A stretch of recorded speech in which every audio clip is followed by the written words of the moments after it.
Jadi saya tuh kelas 5 SD di Terminal Raja Basa, saya tuh nyemir sepatu. Terus itu pernah dagang asongan, dagang koran, ngojek payung saya pernah, jadi kenek angkot saya pernah, jadi supir angkot saya pernah. Terus saya kelas 2 SMA, itu ngikut bantuin organisasi di sekolahan, akhirnya SPP sama uang jajan dikasih sama pihak sekolah. Kan saya 6 saudara ya.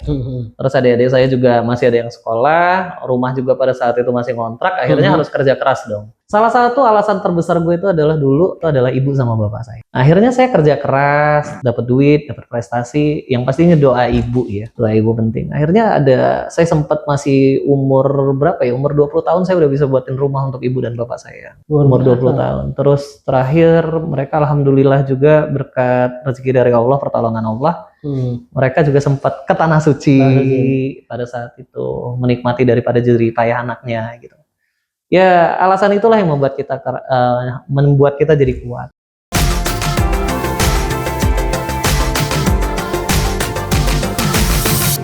Assalamualaikum warahmatullahi wabarakatuh. Selamat datang kembali di channel Kepompong, channel yang selalu menginspirasi dengan kisah-kisah inspiratif dari berbagai penjuru negeri. Pada episode kali ini, kita punya seorang narasumber yang sangat luar biasa sekali. Saat ini dia menduduki posisi sebagai kepala cabang di salah satu dealer ternama yang ada di Indonesia, Bang Joni. Siap. Sehat Bang? Alhamdulillah sehat. Bang Joni, bisa ceritain boleh sedikit pengalaman Bang Joni, kenapa dulu meniti karir sebagai sales nih?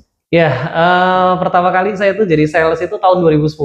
Cita-cita mah tinggi, tapi dulu ngelamar akhirnya keterimanya jadi seorang sales. Dinikmati, dijalani, disyukuri sampailah dengan saat ini gitu. Jadi sebenarnya nggak pengen jadi sales ya dulu ya? Awalnya sih basic dari kecil udah pernah dagang sebenarnya. Cuma kalau cita-cita mungkin kan dulu itu pengennya jadi misalkan polisi waktu kecil, tapi kejadiannya memang jadi sales. Gitu. Tapi tampangnya polisi kayaknya. Sekarang jadi polisi Honda. Jadi polisi Honda. Betul. Berarti dari 2010 meniti karir sebagai seorang salesman ya? Betul. Nah, udah banyak sekali lah pasti suka dukanya ya? Benar banget. Apa Bang Jon yang ngebuat Bang Joni tetap bertahan? Pertama cerita sedikit ya, pertama 2010 itu jadi sales, terus itu karena juga kebutuhan, pada saat itu juga keluarga juga butuh ekonomi, terus itu jadi sales, dinikmatin, dan setahun jadi sales terbaik. Terus jadi sales terbaik, 2011 saya itu ingat langsung jadi sales koordinator, nah ketemulah sama Bang Tommy di Pringsewu.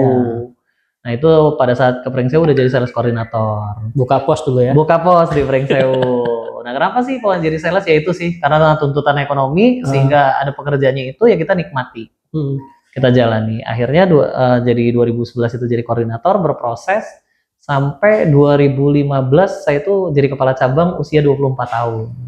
Masih muda banget berarti. Iya, dan saat itu rekor jadi kepala cabang termuda. Bang Jon bisa jelasin spesifik nggak sih pencapaian terbaik Bang Joni tadi, dari mulai salesman terbaik, kemudian koordinator terbaik, kepala cabang terbaik, itu parameternya apa aja sebenarnya? Dulu 2010 jadi salesman terbaik itu kan kalau dulu sales rata-rata bisanya jualannya 8 sampai 10 gitu ya, seorang salesman baru gitu kan. Dan alhamdulillah saya itu pernah jualan sampai dengan 15 sampai dengan 20 unit sebulan sendirian. Akhirnya terus jadi koordinator, jualan saya itu ngimbangin yang senior pada saat pegang pos dulu di Pringsewu sama Bang Tommy.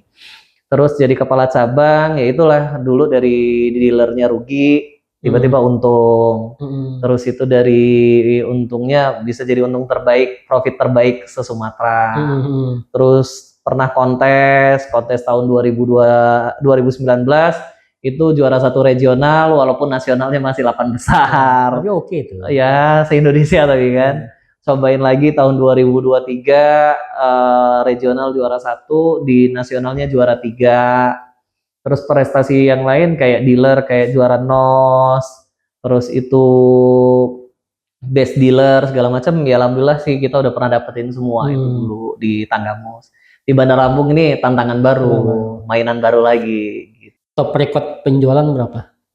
Top record sebagai itu kepala cabang waktu di Tanggamus itu 350. 350 ya? Iya, sebulan. Untuk Bandar Lampung? Bandar Lampung belum, baru mulai. Baru mulai. Nanti kita buat. Jadi belum mecahin Belum. Nanti kita buat karena kan baru pindah juga kan. baru pindah juga ya. Jadi kalau sekarang yang lagi viral itu banyak bupati termuda, gubernur termuda. Betul. Om Joni udah pernah ya? Udah pernah dulu jadi Zaman calon termuda pada saat itu ya. Oke, Bang Jon, gua tertarik sebenarnya tadi kan 1 tahun sebagai salesman, kemudian jadi salesman terbaik ya. Oke. Nah, apa sih tips trik dari Bang Joni kok bisa jadi salesman terbaik sebenarnya? Yang pertama itu pastinya ulet ya, gigih dan ulet. Kenapa? Karena pada saat kita pengen sesuatu, itu fondasi pertama itu kita ulet.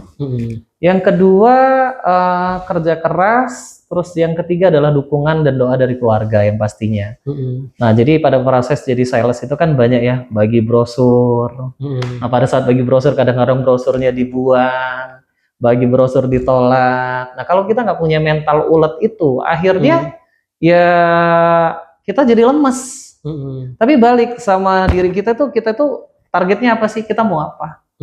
Ya udah ini kerjaan gua. Ya gua harus nikmatin dong. Bagi sales ditolak nggak jadi masalah. Besok bagiin lagi. Orang-orang nggak mau beli hari ini ya nggak apa-apa. Tapi tetap kita jalanin. Terus itu besok lusa ya nikmatin terus aja sampai dengan berproses sih Bang.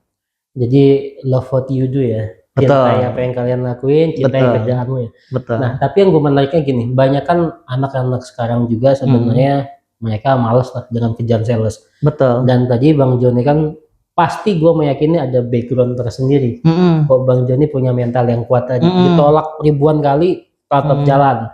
Brosur kasih, dibuang tuh. Nggak apa-apa, kita kasih lagi. Betul. Background Bang Joni sebenarnya gimana? Jadi gini, sebelum jadi seorang sales, saya tuh dulu kecil pindah dari kampung ya, ngekos di kota. Terus ngekos di kota karena mungkin orang tua juga tani di kampung. Terus itu kadang-kadang kiriman suka telat, akhirnya nggak ada duit. SPP suka nunggak segala macam. Dulu jadi saya tuh kelas 5 SD di Terminal Raja Basa, saya tuh nyemir sepatu. Nyemir, sempat nyemir dulu. Umur berapa Bang Jon? Umur berapa? Iya, kelas 5 SD itu berarti kurang lebih 10 atau 12 tahun lah ya. Nah, saya itu udah terbiasa nyemir, terus itu pernah dagang asongan, dagang koran, terus itu ngojek payung saya pernah, jadi kenek angkot saya pernah, jadi supir angkot saya pernah. Terakhir titik di tahun saya kelas 2 SMA. Kelas 2 SMA itu ngikut bantuin organisasi di sekolahan, akhirnya SPP sama uang jajan dikasih sama pihak sekolah. Terus itu lulus, adik-adik saya kan saya 6 saudara ya. Terus adik-adik saya juga masih ada yang sekolah, rumah juga pada saat itu masih ngontrak, akhirnya harus kerja keras dong. Jadilah jadi seorang sales. Pada saat jadi seorang sales itu, kenapa saya bilang kalau orang jadi males jadi seorang sales itu salah? Kenapa coba? Duitnya unlimited ya. Betul. Pendapatan yang tak terhingga itu ada di sales. Karena lu mau gajian berapa, lu mau dapat duit berapa nih hari, tinggal lu mau dagang berapa. Kalau misalkan 1 unit bisa dapat duit 200, berarti kan kalau dia 10 unit bisa gajian 2 juta. 2 juta. Coba kalau gajinya langsung misalkan dipatokin 2 juta, dia cuma dapat segitu. Sales nggak gitu. Admin dia UMR udah. Tapi kalau sales nggak terbatas. Unlimited, tidak terbatas gitu. Tapi kan memang kebanyakan anak sekarang dia nyaman dengan gaji yang udah pasti. Yes. Nah ini berarti akhirnya nanti gue akan masuk ke salah satu tips dan trik Bang Joni ya, ketika memberi support ke tim. Karena gue yakin tim Bang Joni pun belum tentu backgroundnya sama kayak Bang Joni. Betul banget kalau itu. Dan biasanya itu pasti turnover tinggi juga. Betul banget. Nah itu gimana cara Bang Joni nyiasatinnya? Pertama itu kita coba bangun itu kedekatan hubungan emosional ya. Pertama itu kita coba ciptakan suasana kerja yang nyaman. Yang kedua kita selalu kasih tahu sama tim itu berproses. Jadi kadang-kadang anak-anak zaman sekarang tuh nggak seneng sama proses, senengnya sama yang instan. Terus itu nggak senengnya sama yang nyaman, yang pasti. Padahal berproses itu kan ada mengatakan pengalaman adalah guru terbaik ya. Dia tuh proses aja dulu, jalan dari mulai yang terkecil sampai dia tumbuh sampai yang terbesar. Akhirnya dia juga punya satu kekuatan secara mental dan pikiran. Nah akhirnya pada saat dia punya mental sama pikiran yang kuat itu pengembangannya juga banyak. Itu sih sebenarnya. Berarti di sini selain ada kedekatan emosional dengan tim, Bang Joni juga mungkin motivasi mereka dengan pengalaman-pengalaman itu tadi. Betul. Dan ditambah sebenarnya kan ya bisa dibilang lintas generasi juga lah. Betul. Bang Joni ada timnya yang mungkin di atasnya dan yang pasti ada di bawahnya juga. Nah, cara manajerial Bang Joni lintas generasi itu gimana tuh? Nah, itu sih tantangan ya. Pertama, apalagi waktu pindah ke Bandar Lampung, itu kan ada yang senior, bahkan senior sebelum saya jadi kepala cabang, mereka tuh senior saya dulu. Iya. Terus itu ada yang di bawah, itu kan pasti treatmentnya juga berbeda kan. Untuk yang senior itu mungkin lebih pendekatannya itu adalah tentang kebutuhan sih. Jadi kadang-kadang kita pada saat kita nggak punya pilihan yang apapun lagi, ya udah maksimalin aja sih yang ada. Ngapain kita harus pikirin A, B, C, D, F, G, tapi yang di depan mata kita nggak mau kerjain. Nah, saya pikir kalau sama yang senior lebih banyak ngomongnya pertama adalah fokus. Yang kedua, lu mau cari apa lagi? Lu mau cari duit atau mau cari apa? Mau cari karir ya oke, habisin energinya. Mau cari duit, habisin energinya. Kalau yang muda, lebih banyak sih kita itu ngomongin tentang karir sih. Tentang karir yang muda. Ya kadang-kadang saya juga cerita, gue aja bisa loh. Gue jadi kepala cabang usia 24 tahun. Ijazah gue pada saat itu SMA. Bukan S1. Pas waktu jadi kepala cabang? Pas jadi kepala cabang. Walaupun pada saat itu saya masih proses kuliah ya. Dan saya kuliah, ijazah saya itu jadinya itu setelah saya jadi kepala cabang.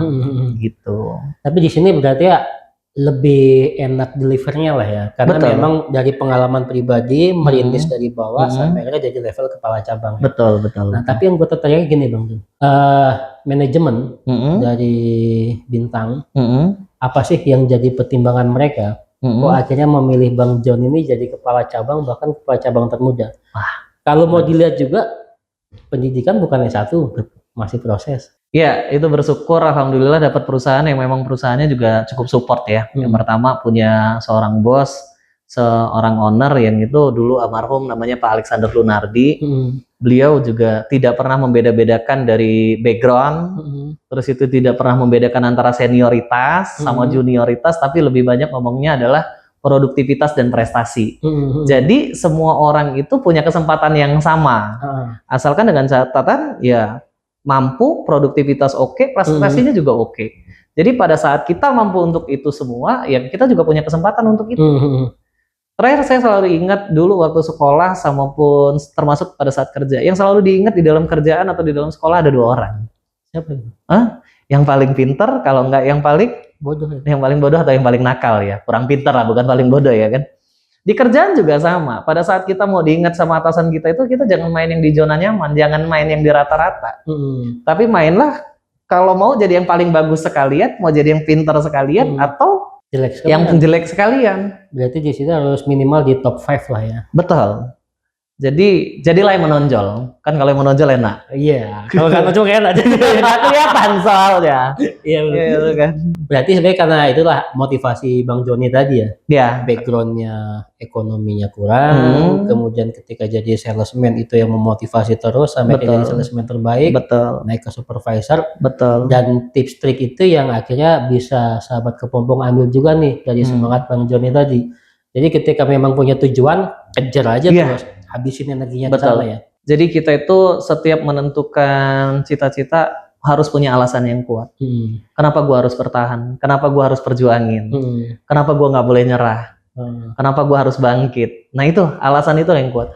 Salah satu alasan terbesar gue itu adalah dulu saya itu adalah ibu sama bapak saya. Alasan terbesar. Kenapa? Saya pengen pada saat mereka masa-masa tua itu menikmati masa-masa tuanya. Dan alhamdulillah walaupun sekarang ya ibu sama ayah saya itu udah di surga lah ya, mudah-mudahan amin ya. Dua-dua. Jadi alasan saya itu orang tua saya itu terakhir itu adalah kuli kan. Tapi saya bangga banget berkat beliau saya banyak belajar. Ibu saya itu dulu sempat dagang. Dan saya berharap pada saat di usia-usia senja mereka, di akhir-akhir hayat mereka bisa menikmati hidup layaknya orang tua yang pensiun. Tidak bekerja, tidak. Akhirnya saya kerja keras bagaimana caranya misalkan kerja dapat duit, dapat prestasi, yang pastinya doa ibu ya.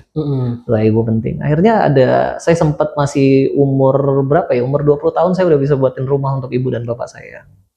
Umur 20 tahun. Terus terakhir mereka alhamdulillah juga berkat rezeki dari Allah, pertolongan Allah. Mereka juga sempat ke Tanah Suci pada saat itu menikmati daripada jerih payah anaknya gitu. Ya alasan itulah yang membuat kita jadi kuat. Paling saran tips yang paling penting, carilah alasan mengapa kita harus menjadi kuat. Itu sih paling penting. Apapun itu, entah itu karena keluarga, entah karena diri kita. Mungkin atas hinaan orang atau kita nggak dianggap orang, dan itu kita terima menjadi alasan motivasi yang bagus lah ya, yang kuat gitu sih. Balasan terbaik untuk orang yang menghina adalah dengan karya ya. Setuju. Jadi tunjukin prestasi terbaik, Betul. makin panas ya. Betul. Jangan baper ataupun dibalas itu dicaci maki. Ngapain kalau ada yang misalkan nggak nganggap kita ataupun orang tua kita susah, jangan bukanlah kita meneratapi terus itu sedih, terus itu kita juga nggak mau membuat sesuatu untuk merubah itu semua, ya jangan.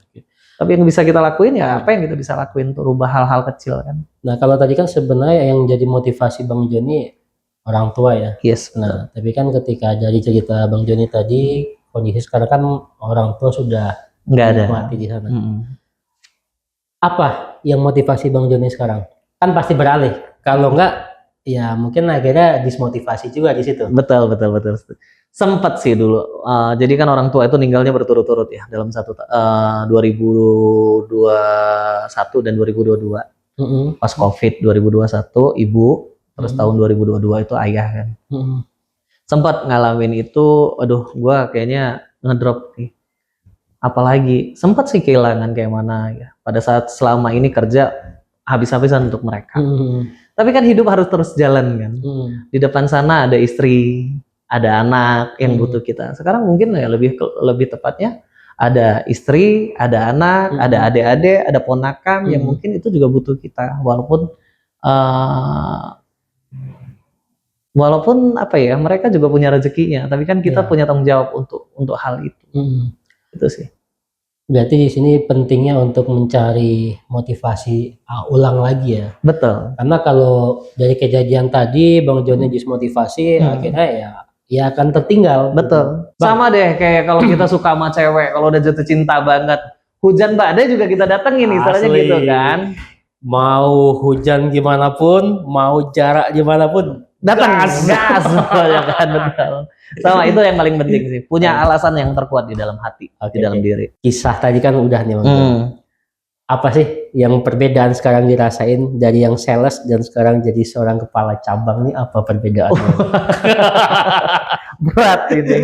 Jangan bicara masalah materi ya, kalau materi itu udah pasti lah, tapi di luar itu lah. Yang bedanya kan pertama itu sebenarnya masalah pola pikir ya. Jadi pada saat jadi sales itu lebih banyak memikirkan tentang diri sendiri, bagaimana caranya kita itu nyampe target untuk diri kita. Pada saat kita jadi sales koordinator, mikirin tim kita. Tapi kalau sekarang jadi kepala cabang itu bagaimana mengelola bisnis kan. Apalagi kita itu jadi partnernya owner kan. Jadi orang yang dipercaya untuk owner ngelola bisnisnya. Nah bedanya secara pola pikir itu satu. Yang kedua masalah tanggung jawab. Kalau tadinya lebih banyak bertanggung jawab atas diri sendiri kan. Pada saat jadi kepala cabang itu lebih tanggung jawabnya untuk tim. Pemimpin kan yang paling banyak bertanggung jawabannya. Sejahtera enggak sih. Itu yang paling beda, masalah pola pikir sama tanggung jawab. Nah berarti kan di sini ada proses upgrade ke knowledge juga ya? Betul. Itu memang ada dari perusahaan atau memang ada dari internal Bang Joni sendiri? Nah itu bersyukurnya dua, ketemu kerja di tempat sekarang, termasuk juga ada main dealer, ketemu atasan yang bisa jadi mentor. Saya tuh selalu banyak belajar. Pertama kalau ketemu atasan, terus itu carilah atasan yang bisa jadi mentor kita. Jadi itu paling penting. Kenapa? Karena pada saat kita dapat atasan yang bisa jadi mentor kita, secara tidak langsung kita itu belajar kuliah gitu kan, tapi tidak secara resmi ya. Kuliah gratis dan dibayar? Dibayar, betul. Jadi belajarnya upgrade-nya dari situ. Yang kedua kan ada training, ada program yang diadain dari perusahaan ataupun main dealer kan. Jadi untuk upgrade secara pola pikir, skill maupun knowledge kan. Gitu. Jadi sini Om Joni sepakat ya bahwa investasi kepala ke atas ini sangat penting ya, terutama ketika sudah akan masuk ke level manajerial ya. Betul, karena kan kalau manajerial itu lebih banyak gak ngomong teknis ya, tapi lebih banyak ngomong strateginya. Nah, gua tertarik gini Bang Jon. Siap. Salesman terbaik. Ya, koordinator pasti terbaik juga. Makanya dipilih. Alhamdulillah. Strategi yang dipakai Bang Joni sekarang kan bersaingnya itu tidak hanya sebatas dengan diri sendiri, tetapi harus ngedeliver tim juga. Betul. Kemudian secara brand itu tidak satu-satunya, tetapi ada banyak. Betul. Apa yang dipakai oleh Bang Joni ini? Kedukun dah. Saya pernah dapat satu pelajaran tuh yang paling penting ya. Pertama untuk kelola tim. Kelola tim itu dulu saya pernah dapat pelajaran itu namanya care. Apa? Jadi care. Care. Care itu yang pertama C-nya itu jadi coach. Oke. Jadi sebagai pemimpin kita harus bisa jadi pelatih yang baik. A-nya itu asisten. Kita juga harus bisa jadi pembantu daripada tim kita. Terus R-nya itu adalah role model, jadi contoh. Terus itu yang terakhir adalah empowerment. Empowerment itu kita ya mengeluarkan segala potensi yang ada di dalam tim kita. Akhirnya kita selalu membentuk diri kita tuh jadilah berikan layanan terbaik, berikan servis yang terbaik, berikan segala sesuatu yang baik terhadap konsumen. Sehingga apa? Sehingga konsumen itu merasa punya kesan yang luar biasa lah ketika beli sama kita. Tapi itu semua bisa terbentuk dimulai dari kita, tim kita baru keluar. Oke. Ini yang terasa sebenarnya energi positif dari Bang Joninya ya. Gue pasti kebayang nih ketika tim ini mereka bisa jadi nggak ngerasa digurui ya, karena mungkin dari prinsip care tadi ya. Jadi seorang coach, bagaimana melatih tim, kemudian di situ ada asisten, artinya kan dia ada proses pendampingan ya, ketika asisten di situ ya. Terus jadi role model dan Bang Joni tunjukin role modelnya itu semangatnya ditunjukin. Empowerment udah nggak usah ditanya ini ngomong ini. Kalau kalian nyaksiin juga ini, wah energinya luar biasa. Power dari Bang Jon ini. Sama-sama belajar lah. Belajar. Ini mantap. Nah tapi gini Bang Jon, banyak manajerial atau leader di sana itu dia tidak mau menjadi seorang coach atau dia tidak mau mendampingi timnya. Jadi yang ada hanya sebatas, ya gue maunya lu chief target nih, lu chief target nih. Cara Bang Joni supaya tidak tergelincir ke sana gimana tuh? Sederhana sih sebenarnya. Saya adalah leader bukan bos. Kenapa? Kalau leader dia mau turun, mau temenin. Dan saya atau gue itu juga seorang profesional, seorang pekerja yang sama. Sehingga pada saat itu ya udah, kita sama-sama kerja kok, kita sama-sama karyawan. Ya udah kita kerjain bareng-bareng, kalau ada hasil kita nikmatin sama-sama. Dan gue bukan bosnya gitu loh. Ayo. Bosnya yang punya ini. Iya gitu kan. Makanya itu sih sederhana. Kita leader bukan bos. Gitu. Bang Jon. Ya. Kalau bisa kilas balik. Siap. Ya walaupun sebenarnya nggak terlalu jauh banget juga lah ya perjalanannya. Apa sih yang sebenarnya pengen Bang Joni sampaikan ke Joni yang dulu nih? Joni yang salesman dulu tuh. Wah, iya, siap, ini agak mantap nih. Pertama sih saya tuh mau sampaikan terutama untuk teman-teman yang mungkin punya latar belakang pendidikan pas-pasan, terus itu ekonomi juga pas-pasan, background keluarga yang pas-pasan. Semua orang punya kesempatan yang sama untuk sukses. Ya maksudnya mulai dari hal-hal kecil, apapun yang kita punya itu lakuin aja. Kalau kita mampunya jadi sales, ya udah tekunin aja jadi sales. Mulai konsisten kerjain. Pada saat jadi sales, jadilah sales yang terbaik.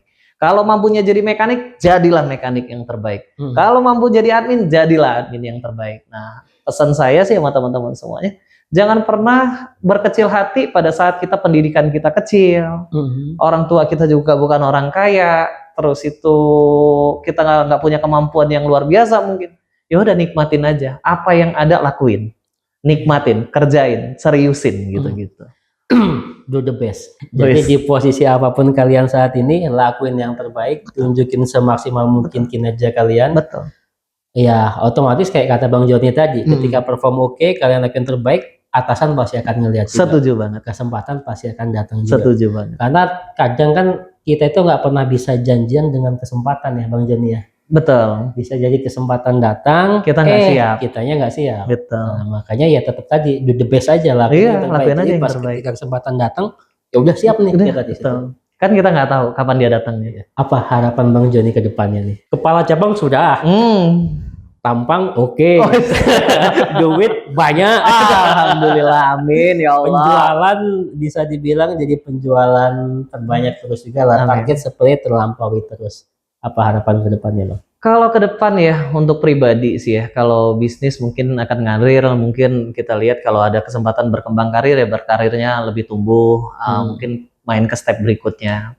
Tapi kalau untuk yang pribadi saya sih punya cita-cita, karena dulu saya tuh anak jalanan dengan keterbatasan ekonomi, saya tuh pengen nanti satu momen buat satu project sehingganya ada beberapa orang yang misalkan nggak sanggup sekolah, entah itu kita cuma bayarin SPP sebulan, ataukah beliin pensil satu, ataukah buku satu, sehingga itu cukup membantu dia, sehingga nanti dia bisa berproses, dan dia bisa tumbuh, dan yang paling penting dia bisa angkat derajat keluarganya. Itu sih cita-cita gue, mungkin ya mudah-mudahan itu bisa dikabulkan, mudah-mudahan Allah juga dengar. Terus itu yang pastinya pengen bermanfaat untuk orang lain. Amin. Ini mulia sekali. Gua ikut terbawa nih. Boleh tuh nanti kita kerjain ya. Kita bisa kolaborasi Bang. Boleh. Kita kerjain ya. Kita kerjain. Karena tadi proyek sosial dari Bang Joni, gua sangat tertarik sekali ya. Dan sebelum edisi podcast ini sempat di belakang layar tadi kita ngobrol-ngobrol juga sebenarnya. Cita-cita Bang Joni tadi kan. Betul. Karena dari pengalaman backgroundnya, cita-cita mulianya luar biasa. Dan nanti Bang Joni siap nih akan cariin untuk donatur atau mungkin perusahaan yang bingung menyalurkan dana CSR-nya. Boleh kita kerjain nanti. Kita garap ya. Kita seriusin Bang Jon. Minimal kita itu ada satu hal, pada saat kita bisa membantu orang itu juga bisa berkembang, ada kepuasan batin dalam diri kita sendiri. Ya, anak-anak di jalan dagang koran. Kalau ditanya pengen nggak sekolah? Pengen. Terus ada kita lihat beberapa orang tuanya nggak mampu, tapi dia pengen sekolah. Di kampung-kampung juga banyak. Ada lagi, gua deh dulu ngalamin, saya tuh ngalamin pada saat lulus sekolah mau ngelamar kerja, SPP-nya belum lunas, bayaran nunggak, ijazahnya ditahan. Bayangin kalau kita bisa bantu itu semua, tiba-tiba mereka kerja, tiba-tiba mereka berkarir, bisa jadi Joni berikutnya. Iya. Kan? Asal jangan Janhua Diana berikutnya ya. Cukup jadi Joni berikutnya. Betul. Nanti kita ikut viral kayak yang di sana lagi. Tapi boleh tuh nanti kita kerjain ya. Siap. Ini kita tunggu waktu dari Bang Joni ya. Siap. Sahabat Kepompong, nanti kita akan kasih info ketika proyek kita mulai jalan. Entah bisa jadi di episode Kepompong atau kita akan buat episode yang lain ya. Tapi boleh. Ataupun kalau misalkan yang nonton ada rekomendasi di Lampung di mana yang pengen kita kunjungin, boleh dari project kita yang pertama. Oke. Nah, jadi kalau ada yang mau kita datengin. Oke, siap. Proyeknya apa dulu nih spesifik ya? Kalau misalkan ada mungkin anak SMP SPP-nya nunggak atau beberapa gitu minta ini, kita datengin. Oke, siap. Nah, nih SMP, SMA atau anak SD boleh lah gitu, anak-anak yang ngasih pendidikan ya. Yang kebetulan menyaksikan episode kali ini, tinggalin di kolom komentar kalian. Siapa tahu kalian, tetangga kalian, atau mungkin saudara kalian membutuhkan dana karena kesulitan bayar SPP dan lainnya. Boleh tinggalin di kolom komentar, tinggalin juga nomor handphonenya, kalian akan jadi project collab kita berdua. Siap. Joni Kepompong. Tadinya sebenarnya pengennya itu Tom and Johnny, bukan Tom and Jerry. Tahu kan ada Tom and Jerry kan? Ini kan Tommy dan Johnny kan, Tom and Johnny kan. Oke juga nih kayaknya nih. Gimana kameramen? Oke nggak? Jadi ini bakal kita masukin ke Kepompong edisi khusus TNG atau channel khusus nih. Oke, itu thank you. Siap, Bang terima Joni. kasih. Ya, sahabat Kepompong, itu tadi bincang-bincang luar biasa kita dengan Bang Joni, seorang salesman dengan ribuan penolakan, dengan ribuan gerai air mata, tapi tidak menyerah, bahkan sekarang menduduki posisi tertinggi sebagai kepala cabang di sebuah dealer. Banyak pelajaran yang bisa kita ambil dari mulai semangat juangnya, keuletannya, motivasinya, dan yang pasti tadi do the best di posisi apapun kalian saat ini berada. Jadi jangan pernah minder dengan latar belakang pendidikan, dengan latar belakang keluarga, karena Bang Joni itu nunjukin bahwa dia yang masa kecilnya pernah jadi tukang semir, pernah jadi angkot, dan lain sebagainya tadi, sekarang dia bisa jadi seorang kepala cabang. Jadi tentukan apa yang menjadi target kalian, apa yang menjadi motivasi kalian. Dan tadi jangan lupa ada pesan-pesan dari rencana kolaborasi kita berdua. Bagi kalian yang kebetulan menonton episode kali ini, tinggalkan di kolom komentar. Siapapun di sana, kalau memang ada keluarga, lingkungan, ataupun saudara yang membutuhkan bantuan dana berkaitan dengan masalah pendidikan. Oke, sekian Kepompong. Episode kali ini Kepompong berubah atau punah.